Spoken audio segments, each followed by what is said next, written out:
ஒருத்தன் வந்து ஏழை பையன், இல்லை வந்து ஒரு எதுவும் பண்ணாமல் அவன் வந்து வாழ்க்கையில் என்ன பண்ணலாம் அப்படின்னு யோசிச்சுட்டு இருந்து சும்மா இருக்கிற ஒரு பையன் ஒரு சீப்பான ஷர்ட்டு எல்லாம் போட்டுட்டு இருக்கான். அப்போ வந்து என்னடா இது, என்ன சட்டை இது, இன்னும் நல்லா உழைச்சேன்னா இன்னும் கொஞ்சம் வந்து காஸ்ட்லியான சட்டைலாம் போடலாம்ல, போய் எதாவது வந்து வேலை பாடுறா அந்த மாதிரி சொல்கிறான். அவனும் ரொம்ப கஷ்டப்பட்டு வந்து வேலை செஞ்சு ஒரு காஸ்ட்லியான ஷர்ட்டை வந்து போட்டு இப்படி சுற்றுறான்.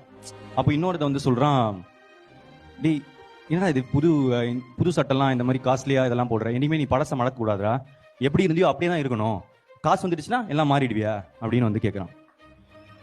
இப்போ சரி நம்ம பழசுக்கே போயிடுவோம் அப்படின்னு சொல்லிட்டு அந்த பழைய சட்டையை எடுத்து திருப்பி போட்டுக்கிறான். இப்போ இன்னொருத்தன் வரான். இன்னொருத்தன் வந்துட்டு, ஏன்னா இது ஏன்டா இப்படி நடிக்கிற, அதான் காசு வந்துருச்சுல்ல, கொஞ்சம் பெட்டரா எடுத்து போட, ஏன் இப்படி நடிச்சுக்கிட்டே இருக்க அப்படின்னு வந்து கேட்குறான். சரி பேசாம நம்ம வந்து ஒயிட் அண்ட் ஒயிட்ல போயிடுவோம், சிம்பிள் அப்படின்னு சொல்லிட்டு ஒயிட் அண்ட் ஒயிட்ல போறான். ஒயிட் அண்ட் ஒயிட்ல போனா, வயசுக்கு தகுந்த மாதிரி எடுத்துக்கடா, ஏன்டா இந்த மாதிரி ஒன்றும் பெரிய மனுஷன் மாதிரி நடந்துக்கிற அப்படின்றாங்க. சரி நம்ம பேசாம டிஷர்ட்டே போட்டுருவோம், இது சின்ன பையனா அப்படின்னு சொல்லிட்டு டிஷர்ட் எடுத்து போடுறான். டிஷர்ட்டை போட்டா இப்போ வந்து வயசுக்கு ஏற்ற மாதிரி நடந்துக்கூடா, ஏன் இப்போ வந்து சின்ன பையன் மாதிரி நடந்துக்கிற, உனக்கு என்ன வயசாச்சு அப்படின்றான்.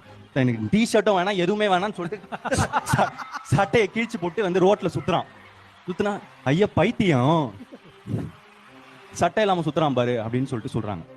இப்போ இதுல இருந்து என்னன்னா, சொல்லுங்க ப்ரோ. நிறைய சொந்தக்காரங்க என்ன பண்ணாலும் ஏதோ ஒன்று சொல்ல தான் போறாங்க, அதானே. நம்ம மத்தவங்களுக்காக வந்து மத்தவங்களுக்கு பிடிச்ச மாதிரி வாழ ஆரம்பிச்சோம்னா மென்டல் ஆயிடும். ஆமா.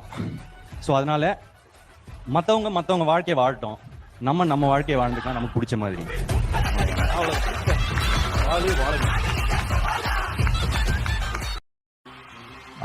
ஒருத்தர்